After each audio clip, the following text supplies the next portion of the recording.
Vici, so some more big team fight control to go with that Warlock and Sand King. But there's this window of the game where Arc Warden feels rare that we have a true 1v1, at least for now. Seems like mid is turned into dual lanes and even tri-lanes at times in this meta. Who do you think wins this matchup, the Arc Warden on DP? I would have said Arc Warden, but it seems like Super is holding his own pretty darn well. I mean, DP just wants to like play up in your face, so that definitely benefits. Run them down. Yeah, down bottom, they did find that first blood. Monet able to grab it as the Metamorphosis came back up. That support duo, as we talked about, able to help set it up. So a nice early start for Monet, but back to the mid lane. Looks like a rotation is coming onto Super. LaNm around the backside. Does have the Burrow Strike available. Connects, and now Ori with the follow-up damage. I don't think Super will survive this one. And Arc Warden strikes back. Gets a kill up behind between his tier 1 and his tier 2. So he will at least be able to get a couple of last hits. And now on the bottom, again, 11 sidesteps the Torrent. Now a stun onto ahfu. They're going to turn the other way, but Metamorphosis used by Monet. They're going to lay into the Sand King. They go 1 for 1. Sand King falling first, and that will give LFY a small advantage in this trade. Yeah, now they want to play a bit more aggressive with this Warlock here. Fenrir just come to himself. Yeah, I need to actually try and throw some of this sweet Shadow Word damage onto the Terrorblade instead. You know, speaking of the Void, we haven't really talked about Paparazi, but his farm is pretty incredible right now. Man. 34 and 25, and you know, the Terrorblade not quite keeping up mid lane. Yeah, Super. That's it. We talked about old 11 being a pretty significant net worth advantage over the Death Prophet. He is bullying this lane for now. Looks like more rotations are on the way. ahfu coming around the backside, but LaNm is also here. Death Prophet uses the Exorcism, doing a lot of damage. Ori staying alive for now, but he falls first. They get Super as a trade, and Vici have the superior numbers. ahfu getting repelled to the tower. They will be able to chase him down, and Yao hiding in the tree line might be... And once more, as he said, Paparazi just not rotating. Level 8 up top, wants his Mask of Madness, so he'll still be pushing in top during all of this. Down bottom, 11 does get initiated on with the Torrent, but with a lot of reinforcements on the way. 11 will not survive through it. The Sprout not enough to keep him alive, but now Terrorblade, the target of choice. He does have a Sunder and some stick charges. There's the Sunder onto LaNm, but will they have the damage to bring him down with a Chronosphere? They absolutely can. They don't even need it. It's a couple of right clicks from the Void line. They are looking for an opening onto 11. They know where he is. That bottom tier 1 does fall in the meantime.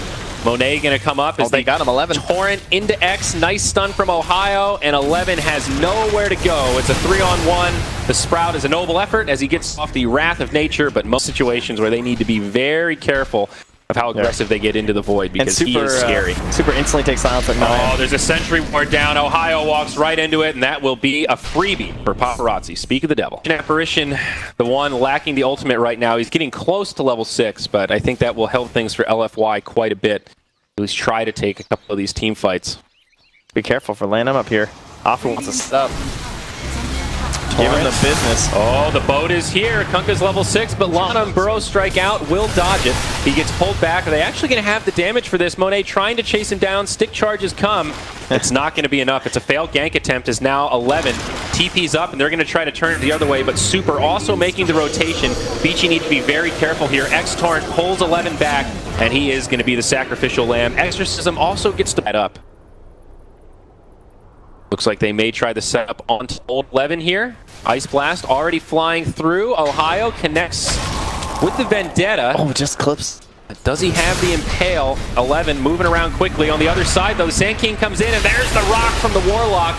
Sunder comes out as Monet, taking a lot of damage. He will be pushed back. No Metamorphosis for 30 seconds. Gotta watch this Chrono, though. Paparazi wants it. There it is. Chrono dropped on top of the Terrorblade. The follow-up damage will be there. Kunkka Boat comes in, but it's a little too late to save him. It does, however, get a counter kill on the Void. So 1 for 1 on the cores, but now Ori comes in the backside, laying a lot of damage into the backline with the Warlock Golem just charging forward.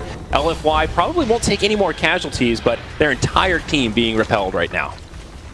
Also, no Exorcism for another 10, so a tough time to take a fight. Yeah, because they're so far behind, though, that is going to become a victory there for LFY. Like, you trade favorably with a Chrono going down too. Ohaiyo trying to save his tower as well. The Ice Blast. It connects on 3, and Ohaiyo sets it up on 11. Fenrir probably going to go down as well. ahfu getting very low. The Golem will give him that last punch, but a big sign of life for LFY. Super not going to be able to stop that TP from Ori, and the Arc Warden will make it out.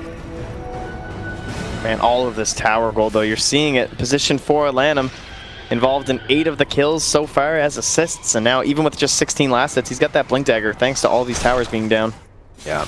Huge item on the Sand King. Opens up so much more. Especially with, again, this Arc Warden and Nature's Prophet. Just like the global... An exorcism available with Ohaiyo leading the charge. Vendetta up. Looks like the rotation will come mid. They may find LaNm in the tree line. He does break the smoke. Hard to find exactly where he is, though, and it wanders on in. They don't grab him in time, though. Oh, Ohio's going to see him now, but there are a lot of teammates nearby. I'm not sure if you want to initiate on this. Ice Blast will connect only on one, but big time follow-up is the boat. Cures the kill. He's the leading 3.5 thing that happens with the Kunkka and the Sang, or the Kunkka and the Nyx Assassin, right? He always suffers from this if he doesn't get a bunch of kills. Initiation onto ahfu and a chrono on 2 from Paparazi. They're going to focus down the Death Prophet. He may be the first to fall, but the Kunkka helps break it up a little bit. Rock comes down, and LFY just out of options. It's a triple kill for 11, and Ohaiyo going to get brought down as well. He ends up with the Ultra. Using the same thing with Faceless Void, though, with the Chronos playing aggressive like this. And LaNm in a little bit of trouble. He might get out of this one. He's got a Burrow Strike. He does have the Blink Dagger in one, but he's actually going to go for the TP instead. Gets interrupted, and he will get brought down. Nice use of the Burrow Strike. They know he's in here. They see this fresh sentry. Yeah, until the BKB comes, I think this Terrorblade, despite being so farmed, is still vulnerable. But could see an initiation up top. The Tempest double going in first as LaNm follows up onto Monet. They bring him down to about half HP as the Warlock Golem connects on 2. The follow-up chrono to boot. Ohaiyo will be the target of choice. He will set it from Super. Bought him a little bit of time. 11 now going to have to go blow for blow with Monet, but the rest of the fight looking great for Vici. Terrorblade left all alone. He's already used his Sunder, and it doesn't matter how farmed you are, not going to be able to handle the Epicenter from LaNm. Another great fight for Vici. 4-0, Trent. Oh, precision tactics there from Vici. I love the way that the chrono comes down, the ulti as well from Fenrir, and then 11 in the back. Like, got enough here, and 600 gold, he'll have the recipe, and he can just disassemble his boots. Kind of peculiar, though. Not a common item on the Sand King. We'll see Ohaiyo drop a sentry ward. They're going to punish this Sand King now for farming so aggressively. I think I know why he might want to Neon Disc. Yeah, well, now we see it. He is going to be able to dodge the Ice Blast. If he survives this, it will be quite the miracle, but he does get clipped by the Yule's Scepter. They will be able to lock him down. So I'm not sure it makes the Orchid that much stronger against the Terrorblade if he can't Manta out of it. Man, look at Ohaiyo. He's just, hey guys, I found the Arc Warden. Can we do anything? Well, it's going to go the other way. You scout out Ohaiyo. Gem is on the Sand King, and there is absolutely no way the Nyx Assassin survives that one. And now that he knows they have a gem, he'll probably be playing just a little bit, by the way. Supports. I know I have all the gold. I'm also going to need your domes. I mean, flashback to those old Alchemist days. But here we go. LaNm walks up to the high ground, finds the stun onto Ohaiyo. Chronosphere available for Paparazi. He does pop the BKB maybe a little bit early as he did sidestep the Torrent anyway, but better safe than sorry, thinking that LFY may shoot, but really no way LFY can stop this. There is a smoke, though. They're going to catch LaNm. That Eon Disc going to keep him alive a bit longer. He does have the gems. This is actually kind of unfortunate for him to go down here, but perhaps a worthy distraction for them to finish off Roche. LaNm, the sacrificial lamb. Also a buyback from the Nyx Assassin. Yeah, he's coming in here too. They want taking a... Oh, there's a sentry, but yeah, he's just gone. Yeah, and 11 TP's home. The slow siege, and since the glyph is down, very hard for LFY to stop this little chip damage on their tower. You can just keep sending in this Tempest double, and there's not really much you can do. Chrono comes in, connects on 2, the Death Prophet in a lot of trouble. She may be the first to fall, and she will. Now the Rock to follow up. Monet in the front lines, but where's the damage? Everyone on Vici pretty healthy. The Time Walk will help Void just a little bit, but they do bring down Fenrir. It's a 1 for 2, and in the back line, 11 doing a lot. Now the Epicenter comes, huge damage onto the Terrorblade. Monet does still find the Sunder. However, LaNm's still alive. He gets off the dust, and he does help secure the game on TB. BKB super, he's bought back. He wants to clean this up. Ori now in a lot of trouble. He's getting so low, and he will be brought down, but DP gets destroyed to boot. Buybacks on both sides now as the Arc Warden wants to get back into this fight. ahfu. Yeah, good timing here. They're controlling up Paparazi. He might be able to bring him down. He does still have the Aegis as well. So even if they bring down Paparazi, he's coming back. Now the Mute flies, and this Kunkka is going to be done for. They killed Ori once, but I don't know if they'll be able to kill him again. The Nullifiers are doing so much work as TB gets repelled back to the well. It's a little sloppy from Vici, but they are doing it. The boat gonna fly in. It is still standing. Ori actually caught by the Ice Blast and the boat. That'll bring him down. It's a dieback for the Arc Warden. And now Paparazi trying desperately to make it away. The Tier 3 has fallen, and now the Kunkka's back. They're gonna have an X-Torrent combo momentarily here. Void He's Still eating has the BKB. cheese. He pops the BKB and he'll just TP out. Looks like he'll be able to make it. Yeah, damage, but not quite enough there. Has this gem here. Stocking up old 11 here.